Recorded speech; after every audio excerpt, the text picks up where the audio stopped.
Hello दोस्तों, welcome to commerce nation with confidence. My name is Aman. दोस्तों आज हम लोगों का बिजनेस मैनेजमेंट का लेक्चर नंबर 6 है। आज हम लोग पढ़ेंगे 14 प्रिंसिपल्स ऑफ मैनेजमेंट। ठीक है दोस्तों, ये वीडियो आपके आने वाले BHU BCom intense, MCom intense, CS net JF and अगर आप लोग क्लास 12th में हो तो वहाँ पे भी आपको काम आएगा। ठीक है, किसी भी यूनिवर्सिटी के एंट्रेंस एग्जाम में ये टॉपिक आपके बहुत ही यूजफुल है कॉमर्स के। ठीक है, तो आज का जो टॉपिक था वो मैंने बता दिया है, 14 प्रिंसिपल्स ऑफ हेनरी फ्लोय। हेनरी फ्लोय ने, जिनको father of principles of management भी कहा जाता है, उन्होंने 14 प्रिंसिपल बताए थे। ठीक है, मतलब कि चीज़ों को कैसे मैनेज किया जाए उसके ये 14 नियम बताए थे, 14 प्रिंसिपल बताए थे।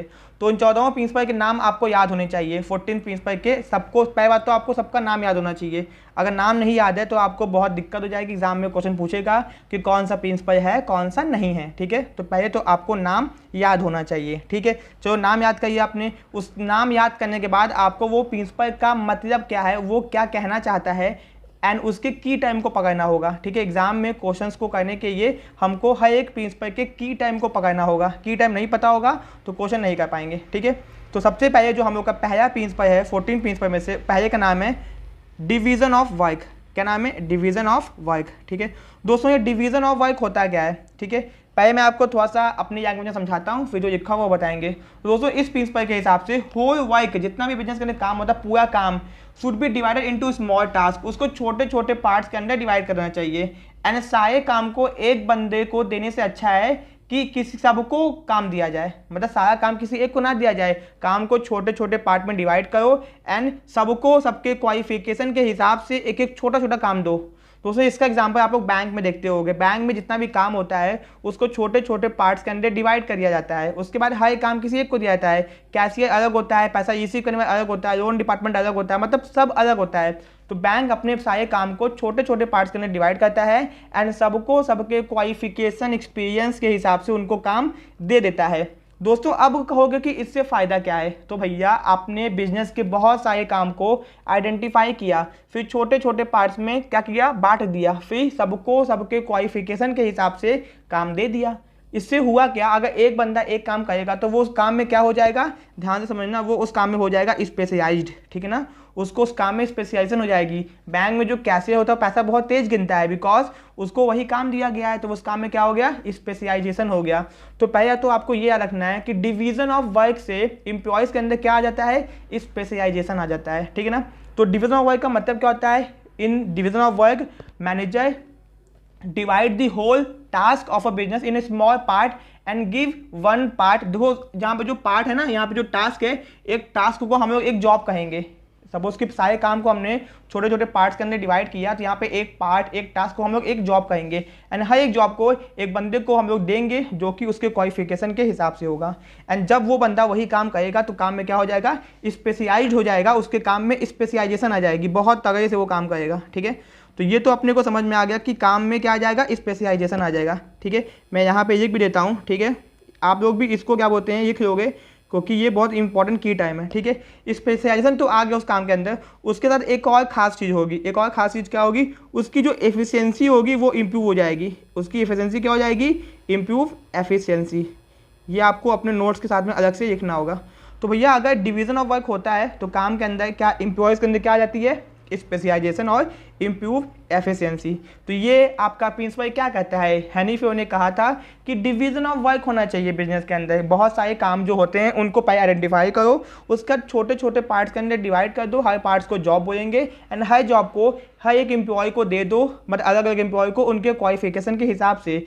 जब एक बंदा एक काम करेगा तो उस काम में क्या आ जाएगा, वो एफिशिएंट हो जाएगा एंड वो स्पेशलाइज्ड भी हो जाएगा। ठीक है, तो ये था अपना पहला डिवीजन ऑफ वर्क। ठीक है, आपको समझ में आ गया होगा। यहाँ पे मैंने इतना लिखा नहीं है, यहाँ मैंने आपको बहुत सिंपल तरह से समझा दिया है। Division of work leads to specialisation. इससे आता है क्या, स्पेशलाइजेशन। एंड स्पेशलाइजेशन के कारण एफिशिएंसी क्या होती है, बढ़ जाती है।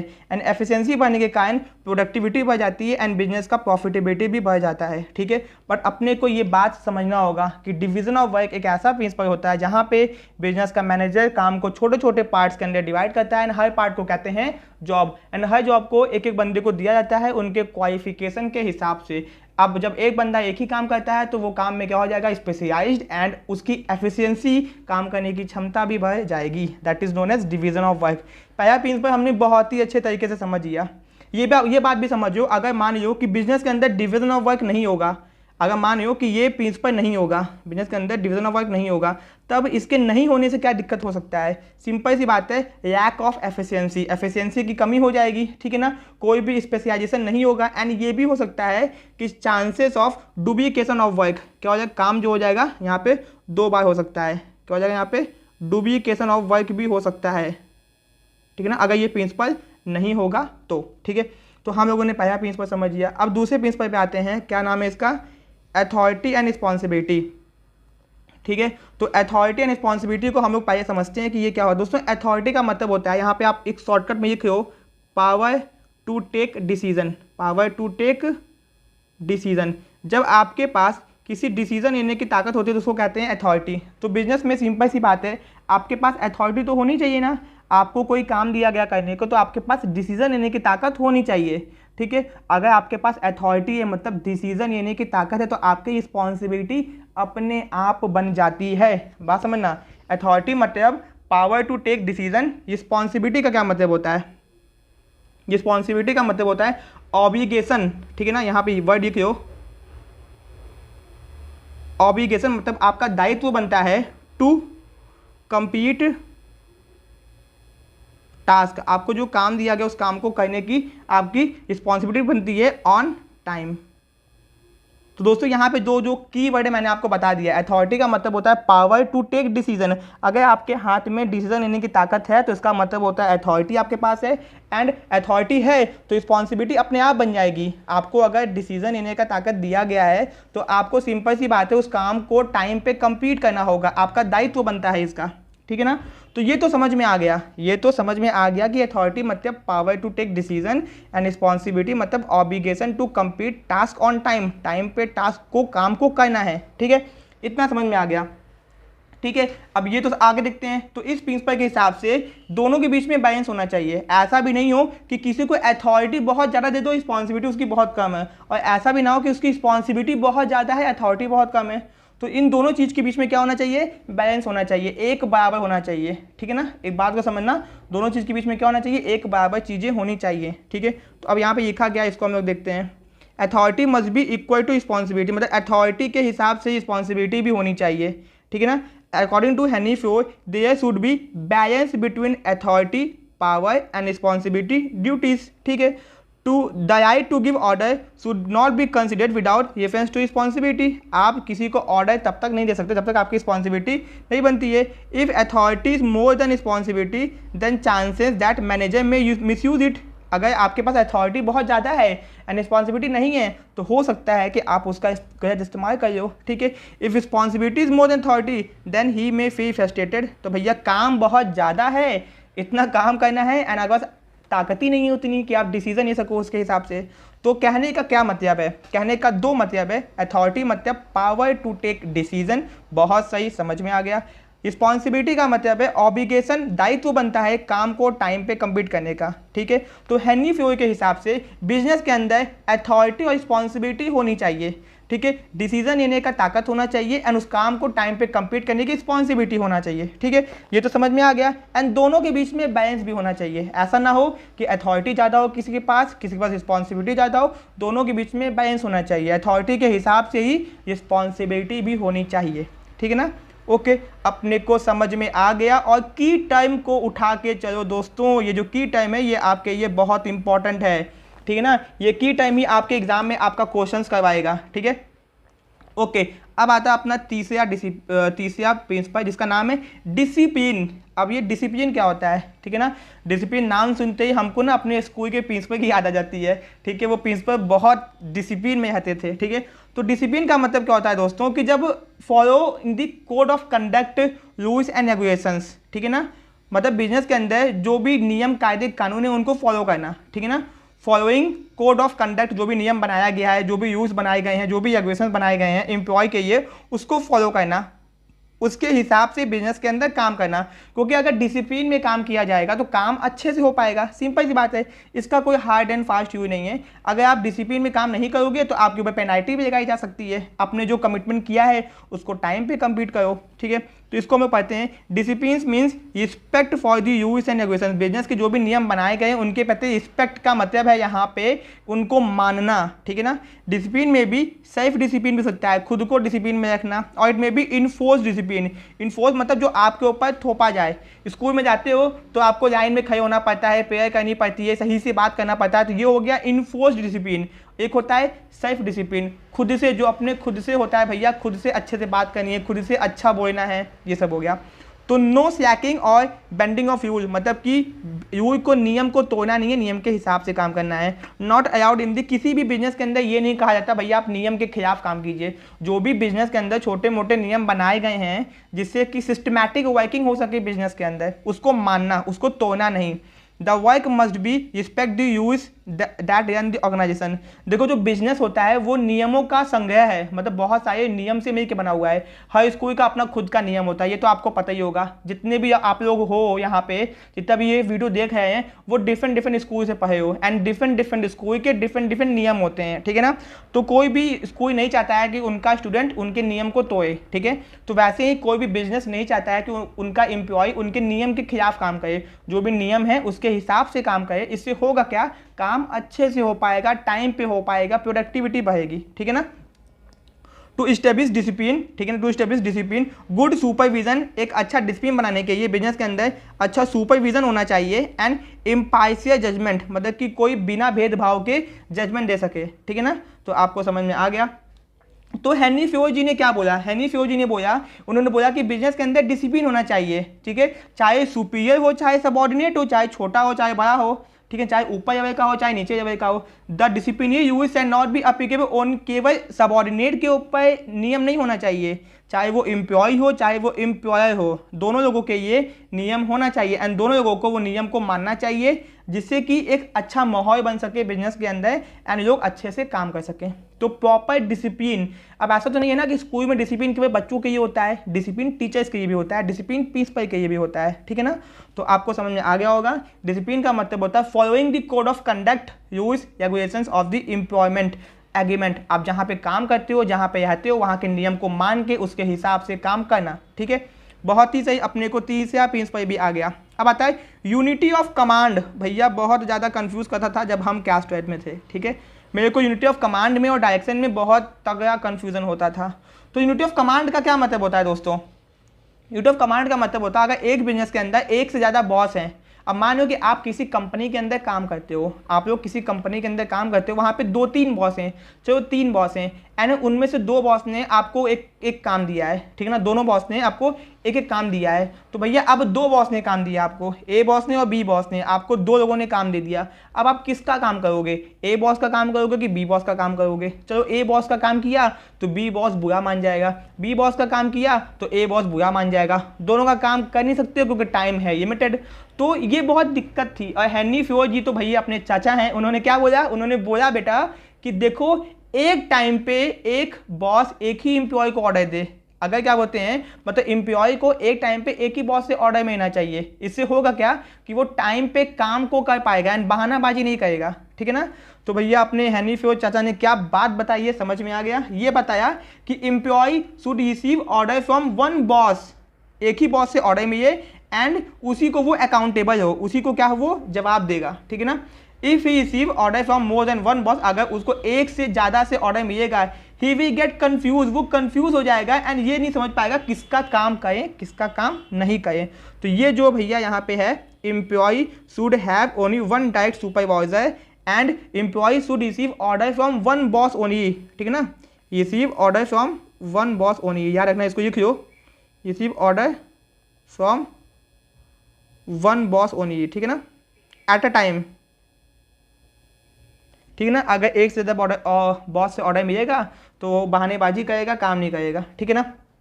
तो आप दोस्तों ये जो नियम है ना, ये बहुत अच्छा नियम है। इससे होता क्या है कि कोई भी कंफ्यूजन नहीं होता है सबऑर्डिनेट के माइंड में कि क्या करना है क्या नहीं करना है। आपको ऑर्डर आया, एक बॉस ने काम दिया, काम करो, ठीक है। कोई भी ईगो कैसेस नहीं होते। ईगो मतलब जो दो बॉस हैं, दो बॉस के बीच में ईगो नहीं आता है, ठीक है ना। यहाँ पे ईगो का कोई पंचायत नहीं है कि दो बॉस के बीच में ईगो आ गया, उसने मेरा काम किया तुम्हारा काम नहीं किया, ठीक है ना। एंड इससे काम करने में इफेक्टिवनेस बढ़ता है, टाइम पे काम हो पाता है, ठीक है ना। ओके, अगर बिजनेस के अंदर ये नियम नहीं होता, अगर हेनरी फोर्ड चाचा ने ये नियम नहीं बनाया होता, तब क्या दिक्कत होती। तो confusion in the minds of employee के माइंड में कंफ्यूजन होता, ओहो कि किसका काम करें, ठीक है। एंड ये भी होता कि जो एम्प्लॉय है हर बात की एक्सक्यूज देता, सर उनका काम था इसलिए आपका काम नहीं कर पाया, और उनको बोलता कि आपका काम था इसलिए उनका काम नहीं कर पाया, मतलब बहानेबाजी बहुत करता, ठीक है ना। एंड बॉसेस के बीच में ईगो आता कि भैया मेरा काम नहीं करता उसका काम करता है। एंड बिजनेस के अंदर डिसिप्लिन को मेंटेन करने में दिक्कत हो जाती। तो भैया होता और नहीं होता तो इतनी सारी दिक्कत होती, समझ में आ गया। लेकिन मेन इसका मीनिंग है, क्या मीनिंग है, receive order from one boss only and accountable to them only, उसी को जवाब देना है, ठीक है। समझ में आ गया अपने को। अब अपना है, सॉरी दोस्तों, अपना जो प्रिंसिपल है अब है यूनिटी ऑफ डायरेक्शन। क्या है, यूनिटी ऑफ डायरेक्शन। ये क्या है, यूनिटी ऑफ डायरेक्शन। इसका क्या मतलब होता है, पहले तो इस कीवर्ड को याद करिए, मैंने यहाँ कीवर्ड लिख दिया है, वन यूनिट वन प्लान। एक बिजनेस एक उद्देश्य है। दोस्तों एक बिजनेस के बहुत सारे टारगेट्स होते हैं, तो भैया अगर सबके अपने अपने टारगेट्स होंगे तो टाइम पे काम नहीं हो पाता है। तो वन यूनिट एक बिजनेस एक प्लान, अगर 10 ठो प्लान बनाएंगे बिजनेस के अंदर तो काम नहीं हो पाएगा। तो ये क्या होता है समझते हैं दोस्तों। बिजनेस के अंदर जितने भी मेंबर होते हैं वो अपना एफर्ट लगाते हैं, अपनी ताकत लगाते हैं, ठीक है ना, ऑर्गेनाइजेशन को बिजनेस के गोल को अचीव करने के लिए। अगर क्या बोलते हैं इस प्रिंसिपल को सही से इस्तेमाल ना किया जाए तो बिजनेस का गोल कभी भी अचीव नहीं हो पाएगा। बिजनेस के अंदर सब लोग अपने गोल को अचीव करना चाहता है, ठीक है ना।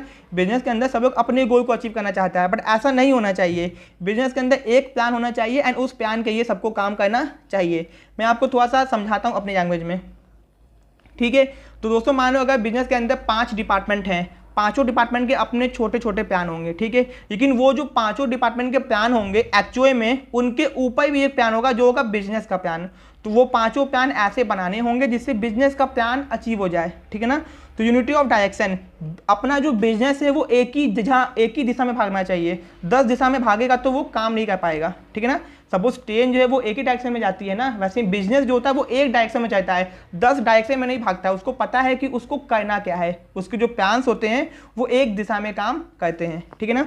तो according to this principle one unit means one plan, एक बिजनेस एक plan. That is the effort of all member of employee of an organization must be directed toward one direction।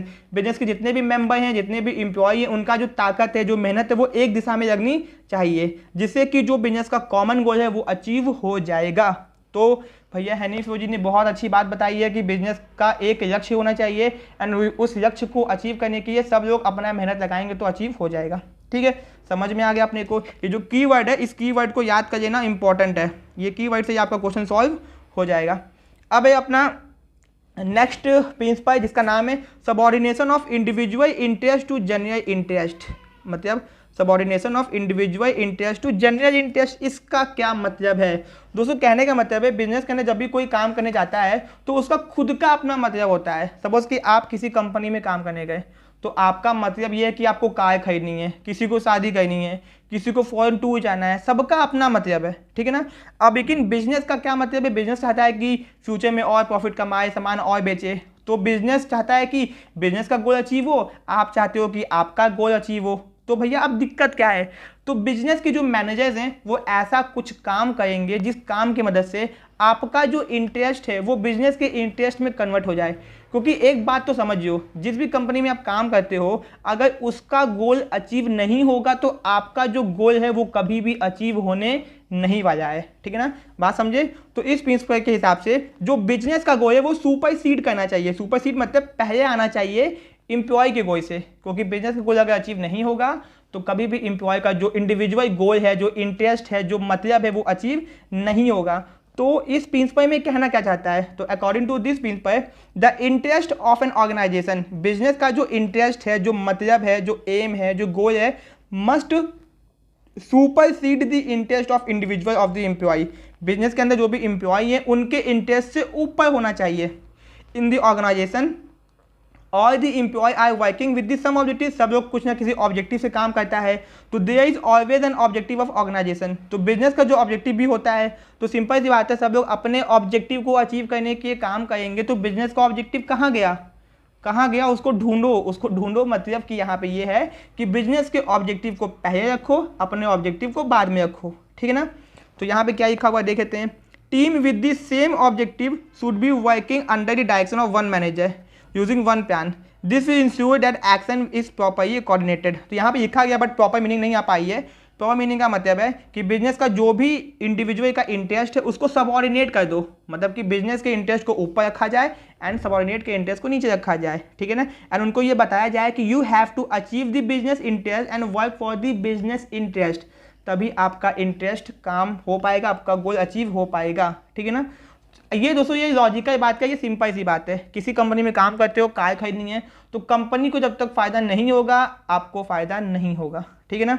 Okay, अब दोस्तों आता है रेम्यूनरेशन, ये बड़ी काम की चीज़ है, ये आ गया पैसे वाला काम, मतलब हो गया माल वाला काम, ठीक है। अब यहाँ पे क्या होता है, रेम्यूनरेशन का मतलब क्या होता है बिजनेस के अंदर कि हर एम्प्लॉय को कम से कम इतना पैसा दिया जाए कि वो अपने बेसिक लाइफ की नेसेसिटीज़ को पूरा कर सके, ठीक है ना। इस प्रिंसिपल के हिसाब से, according to this principle, employee in the organisation must be paid fairly और एडिक्वेटली, मतलब कि फेयर तरीके से उसको पैसा दिया जाए एंड एडिक्वेट, इतना दिया जाए कि वो अपनी लाइफ को जी सके, ठीक है ना, एंड जिससे उसको मैक्सिमम सेटिस्फैक्शन भी मिले।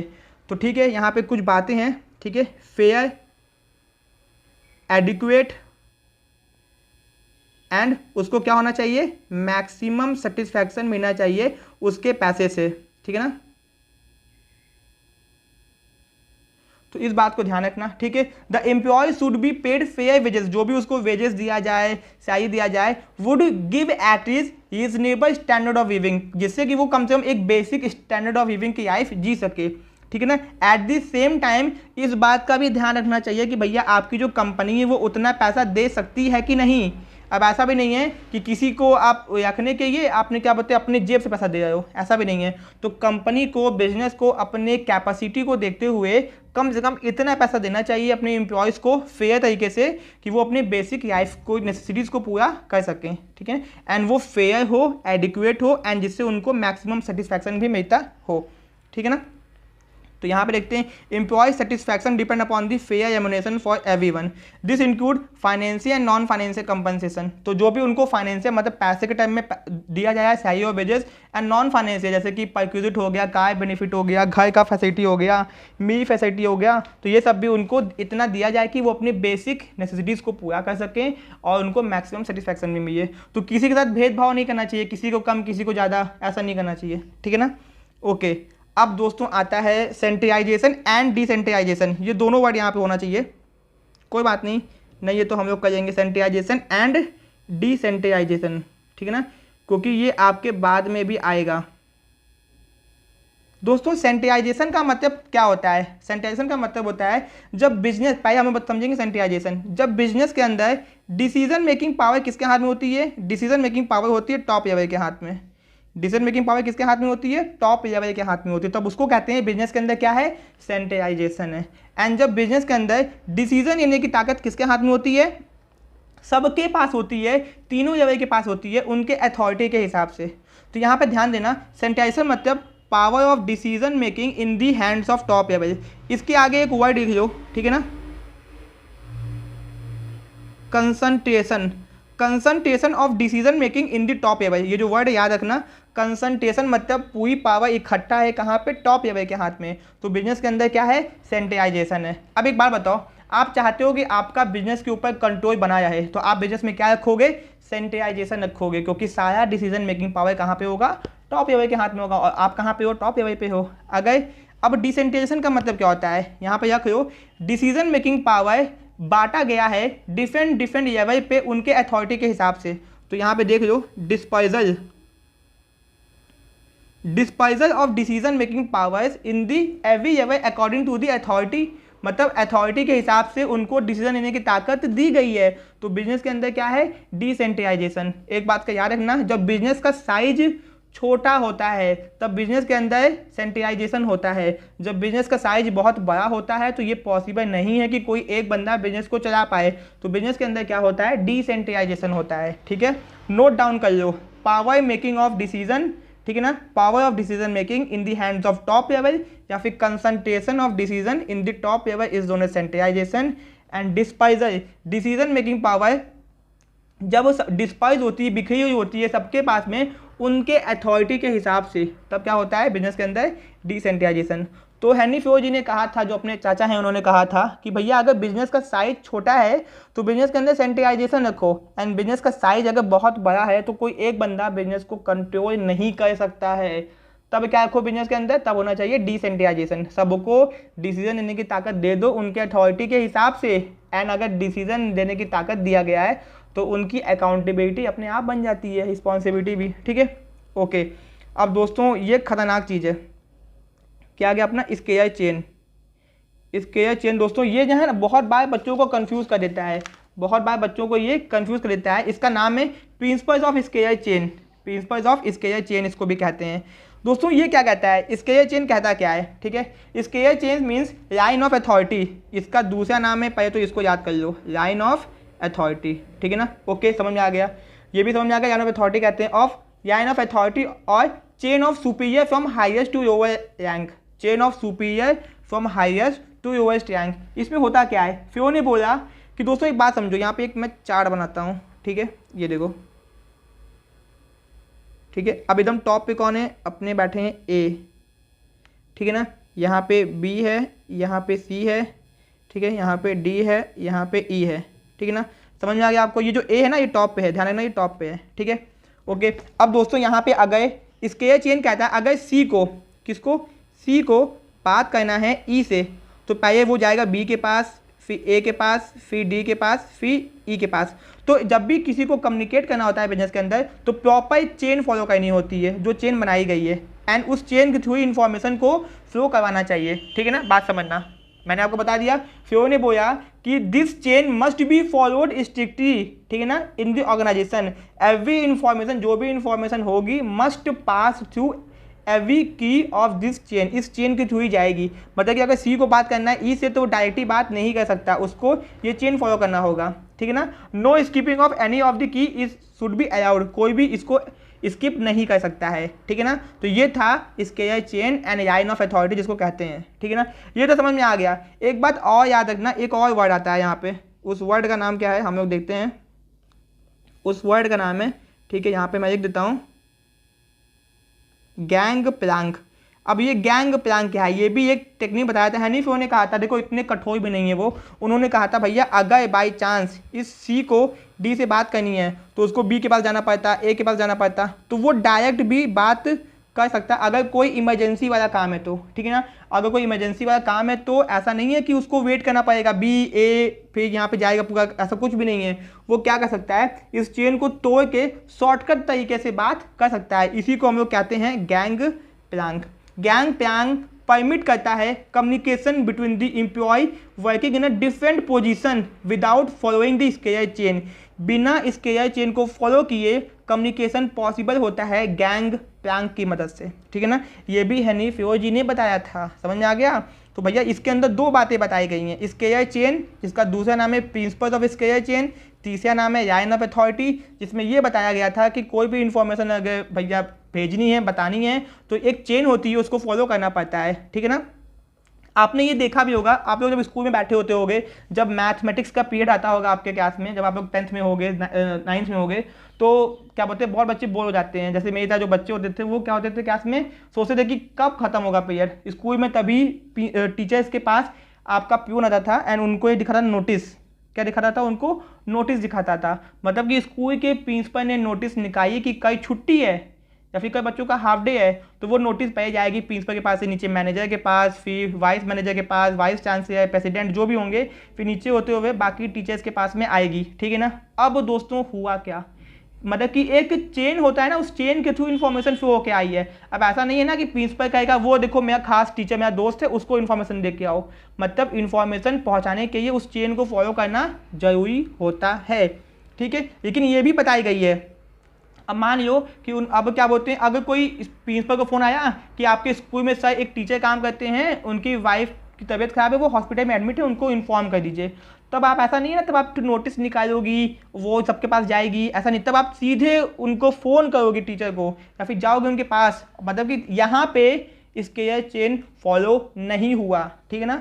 तो गैंग प्यांग अपना छोटा सा भाई जो ये कहता है कि परमिट डायरेक्ट कम्युनिकेशन, मतलब कि डायरेक्ट कम्युनिकेशन होगा बिटवीन द एम्प्लॉयज़ के बीच में, जो कि डिफरेंट पोजीशन पे काम कर रहे हैं, ठीक है ना, बिना स्केयर चेन को फॉलो किए। तो इसको हम लोग कहते हैं गैंग प्यांग, ठीक है। याद रखना इंपॉर्टेंट है, इतना मैंने बताया है ना, इतना एग्जाम्पल दिया है प्रिंसिपल टीचर का, तो ध्यान रखना। अब दोस्तों आता है ऑर्डर। क्या आता है? ऑर्डर। अब ये ऑर्डर सुनते ही आपको लगेगा कि कोई ऑर्डर दे आए, भैया ऐसा नहीं है, नाम होता है कुछ, काम होता है कुछ। ऑर्डर का मतलब होता है man material machine should be eight their place. Business के अंदर सब चीज़ की एक जगह होनी चाहिए। चलो समझाते हैं। एक कंपनी है, कंपनी के अंदर 2000 लोग काम करते हैं, ठीक है। आप मानो एक कंपनी में काम करते हो, 2000 है, एंड आपकी उस कंपनी में कोई प्रॉपर लोकेशन नहीं है। कभी आप इस डिपार्टमेंट में होते हो, कभी आप उस डिपार्टमेंट में होते हो, कभी वहाँ होते हो, कभी वहाँ होते हो। आपके पापा आए, ठीक है, आपके पापा आपसे मिलने के आए। अब आप क्या करोगे? पापा आपको बिल्डिंग में ढूंढ रहे हैं, मेरा बेटा वहाँ है, मेरा बेटा वहाँ है। किसी को पता ही नहीं कि इनका बेटा कहाँ है। पता नहीं, बाद में पता चला कि बेटा तो कंपनी में काम ही नहीं करता, दूसरी कंपनी में काम करता है। तो कहने का मतलब है दोस्तों कि सबकी, चाहे वो इंसान हो, चाहे वो सामान हो, चाहे वो मटेरियल हो, सबकी एक प्रॉपर जगह होनी चाहिए, ठीक है ना, जिससे काम में आसानी आती है। अब मान लो कि आप जो है, आपका एक डिपार्टमेंट होता है, आपका एक लोकेशन होता है, आपका एक फ्लोर होता है कि आप सेकंड फ्लोर पे बी डिपार्टमेंट में काम करते हो, तो आपके पापा आपको तुरंत मिल पाते। समझ में आया? तो मतलब कि man material machine should be eight there proper place. इससे होता क्या है कि काम में डिले नहीं होता है, एंड काम सही से होता है, पैसा भी बचता है, एंड काम में एफिशिएंसी भी आती है, ठीक है ना, काम में एफिशिएंसी भी आती है। तो आपको समझ में हो गया। तो इससे टाइम का वेस्टेज नहीं होगा किसी इंसान को या किसी सामान को ढूंढने में, ठीक है। अब मान लो कि आपको फोटो कॉपी करनी है, लेकिन फोटो कॉपी मशीन की कोई लोकेशन नहीं है, जिसको भी काम होता है वो उठा के अपने डिपार्टमेंट में लेके जाता है, ठीक है। बट उसका एक जगह होता है कि नहीं, वहीं जिसको भी करना है वहीं पे एक जगह है, वहाँ पे आके करना है फोटो कॉपी, तो उसकी जगह फिक्स है, तो आपको पता है कि वो मशीन वहीं पे जाके प्रिंट आउट कर लो, तो टाइम का वेस्टेज नहीं होता है, एंड काम क्या होता है, स्मूथ और सिस्टमैटिक तरीके से चलता है, ठीक है ना। ओके, समझ में आ गया, कितना आसान था। तो man material machine should be eight there proper place, ठीक है, कितना आसान था। इक्विटी का मतलब क्या होता है दोस्तों? ये इक्विटी शेयर की बात नहीं हो रही है, तो इक्विटी सुनते ही इक्विटी शेयर में मत घुस जाना। इक्विटी का मतलब होता है kind just fair treatment with employee. मतलब ऐसा नहीं है किसी के साथ भेदभाव करो, कोई हिंदू है, कोई मुस्लिम है, कोई सिख है, कोई ईसाई है, कोई जापान से आया है, तो ऐसा नहीं कि सबके साथ भेदभाव करो, क्योंकि एक बिजनेस के अंदर बहुत सारे लोग काम करते हैं, डिफरेंट नेशनैलिटी के, रीजन के, कास्ट के, क्रीड के, बहुत सारे लोग काम करते हैं, ठीक है। तो उनके साथ क्या करना? काइंड जस्ट फेयर ट्रीटमेंट, सबके साथ एक जैसा व्यवहार करना, ठीक है ना। तो manager should be fair to staff at all time, सबके साथ एक तरीके से व्यवहार करे, ठीक है ना, जिससे कि बिजनेस के अंदर डिसिप्लिन मेंटेन रहेगा। अगर ऐसा नहीं होगा तो होगा क्या कि लोगों के अंदर भेदभाव की भावना आ जाएगी, जलन की भावना आ जाएगी, एंड काम सही से नहीं होगा। तो किसी भी तरीके का डिस्क्रिमिनेशन, भेदभाव नहीं होना चाहिए, रीजन के हिसाब से, लैंग्वेज के हिसाब से, कास्ट के हिसाब से, मान्यता के हिसाब से, नेशनैलिटी के हिसाब से, ठीक है ना।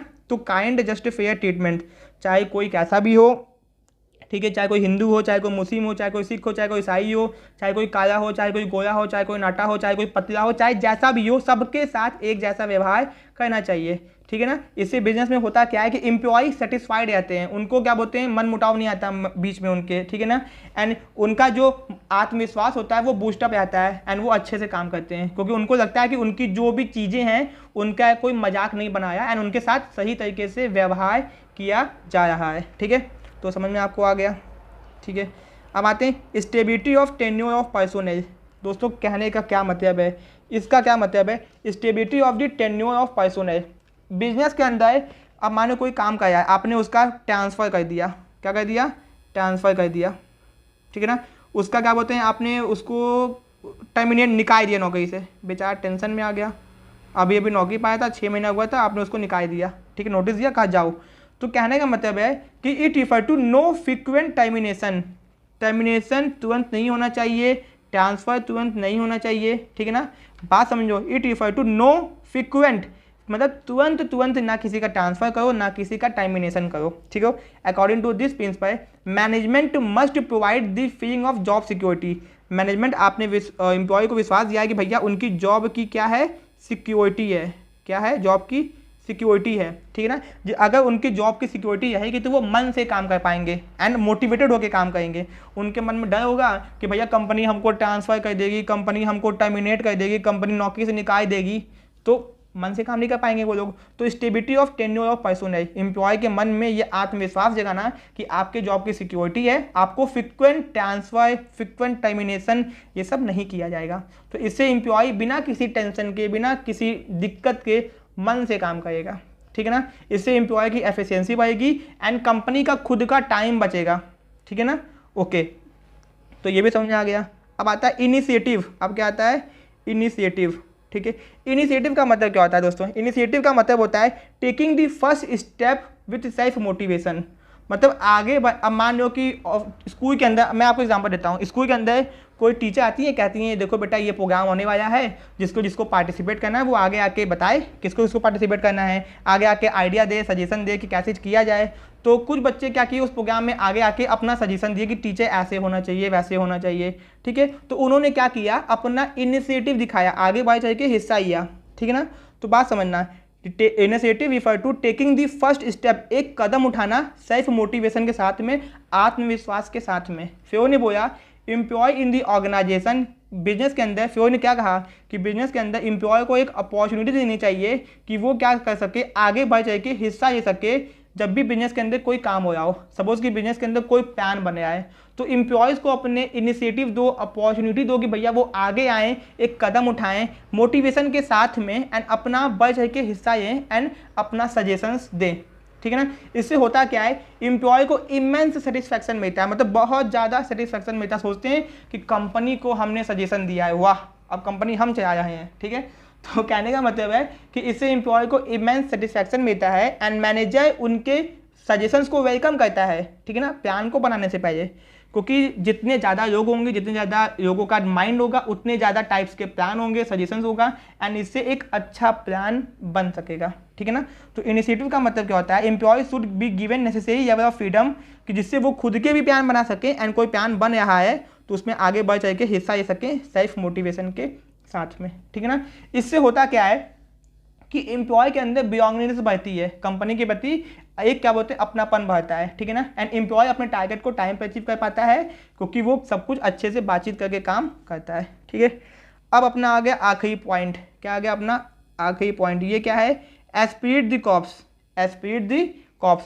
दोस्तों पहले तो इसका मतलब ये रख लो, इसका मतलब आप यहाँ पे ये याद करियो, यूनिटी इन स्ट्रेंथ या फिर यूनियन स्ट्रेंथ, ये बात बहुत इंपॉर्टेंट है, इसको ये क्योंकि रख लो, बाद में मत करना कि मैंने बताया नहीं, एक और चीज़ बताएंगे वो भी इंपॉर्टेंट है। तो मैनेजमेंट कहता है कि बिजनेस के अंदर टीम स्पिरिट होना चाहिए, क्या होना चाहिए, टीम स्पिरिट, क्योंकि टीम स्पिरिट होगा तो अच्छे से काम होगा, ठीक है ना। एंड बिजनेस के अंदर क्या बोलते हैं, मैनेजर को क्या करना चाहिए, आई वर्ड को हटा के वी वर्ड का इस्तेमाल करना चाहिए, मतलब कि मैं नहीं होना चाहिए, हम होना चाहिए। बिजनेस के अंदर मैं वर्ड नहीं होना चाहिए, हम होना चाहिए। कोई भी काम हो तो कोई ये ना कहे कि मैंने किया है, सब लोग ये कहे कि हमने किया है। तो बिजनेस के अंदर क्या होना चाहिए, बात को समझना, management must encourage, management encourage करे, टीम स्पिरिट को प्रमोट करे, यूनिटी को प्रमोट करे, हार्मोनी को प्रमोट करे, ठीक है ना। मैनेजर क्या करे, आई को हटा के वी का इस्तेमाल करे, मतलब कि जिससे क्या होगा, एक म्यूचुअल ट्रस्ट बढ़ेगा, बिलोंगिंगनेस, लोगों को एक दूसरे के प्रति आत्मविश्वास बढ़ेगा एंड इससे क्या होगा, जो पेनाल्टी लोगों के ऊपर लगती है, जो फाइन लगता है वो कम हो जाएगा, ठीक है। तो यूनिटी इन स्ट्रेंथ, ठीक है ना, यूनियन स्ट्रेंथ या फिर यूनिटी स्ट्रेंथ, इसको भी लिख लो आप लोग, ठीक है ना। तो दोस्तों ये बात आपको याद रखना है कि एस्पिरिट द कॉर्प्स थोड़ा सा टेक्निकल वर्ड है, बट अपने को याद रखना है कि क्या होता है, यूनियन इन स्ट्रेंथ या फिर यूनिटी इन स्ट्रेंथ। एंड ये जो मैंने बताया है ना, ये है इसका की टर्म, ये एग्जाम में आता है कि भैया आई को हटा के वी कर देना, किस प्रिंसिपल के अंदर बताया गया है, किस प्रिंसिपल के अंदर बताया गया है, एस्पिरिट द कॉर्प्स के अंदर बताया गया है, ठीक है ना। इसके अंदर टीम स्पिरिट की बात होती है, यूनिटी की बात होती है, कॉर्पोरेशन मिलजुल के काम करें, मतलब कि एक कोई अकेला काम ना करे, सब मिलजुल के काम करें, ठीक है। तो दोस्तों हम लोगों ने 14 प्रिंसिपल बहुत अच्छे तरीके से पाई है, ठीक है। अगर बिजनेस के अंदर एस्पिरिट द कॉर्प्स होता है तो टीम स्पिरिट बढ़ता है और ग्रुप का गोल अचीव होता है, ठीक है। तो दोस्तों ये बहुत इंपॉर्टेंट प्रिंसिपल थे, आपको ध्यान से पढ़ने हैं। एग्जाम में जो मैंने की टाइम बताए हैं उस की टाइम का इस्तेमाल करना, एंड जो मैंने बताया है उसको समझ के सुनना, आपको सब अच्छे से आ जाएगा, ठीक है ना। एंड गारंटी है इस बात का, कोई भी क्वेश्चन आपसे छूटेगा नहीं, ठीक है। ये 2 पॉइंट है, ये अलग से पॉइंट है, ठीक है। मैं आपको बता देता हूँ क्या है। हैनी फियो ने क्लियर डिस्टिंक्शन किया है कि भैया टेक्निकल इसकी एक अलग चीज़ होती है और मैनेजरियल इसकी एक अलग चीज़ होती है। ये एक अलग चीज़ है जो 14 प्रिंसिपल का पार्ट नहीं है, तो उसमें मत आप लोग कोऑर्डिनेट करना, ठीक है ना। तो यहाँ पे देख लो कि इन्होंने हैनी फियो ने साफ साफ बताया था कि टेक्निकल इसकी एक अलग चीज़ होती है, मैनेजरियल इसकी एक अलग चीज़ होती है, ठीक है ना। इसके पहले लोगों को पता नहीं था। अब मान लो कि एक अकाउंटेंट है, सीए है, सीए के पास क्या बोलते हैं, एक क्या है टेक्निकल इसकी है, उसको सब कुछ आता है, और मैनेजरियल इसकी मैनेजमेंट की इसकी एक अलग होती है। तो दोनों के अंदर डिफरेंस होता है। ये बात सबसे पहले किसने बताई है, हैनी फियो ने बताई है। इन्होंने क्या किया है, फंक्शंस ऑफ मैनेजमेंट को आइडेंटिफाई किया है, कौन कौन से, planning, organizing, commanding, coordinating and controlling. तो this is the most important, it may be asked in the exam. तो be prepared and be prepared in धांसू वे, मतलब बहुत धांसू तरह से तैयारी करो कि क्वेश्चन छूटना नहीं चाहिए, ठीक है। तो दोस्तों वीडियो पसंद आए तो वीडियो को लाइक, चैनल को सब्सक्राइब, एंड दोस्तों अगर आपको हम लोग की बुक चाहिए, कोर्स चाहिए, नोट्स चाहिए, कुछ भी चाहिए तो कॉन्टैक्ट नंबर पे कॉन्टैक्ट करो, कोर्सेज को ज्वाइन करो, एंड हम लोगों के अदर मीडिया प्लेटफॉर्म्स को भी फॉलो करो, फेसबुक का पेज, इंस्टाग्राम, टेलीग्राम, एंड हम लोग के ऐप को भी डाउनलोड कर लो, ठीक है। तो मिलते हैं अपने नेक्स्ट वीडियो में। Thank you so much.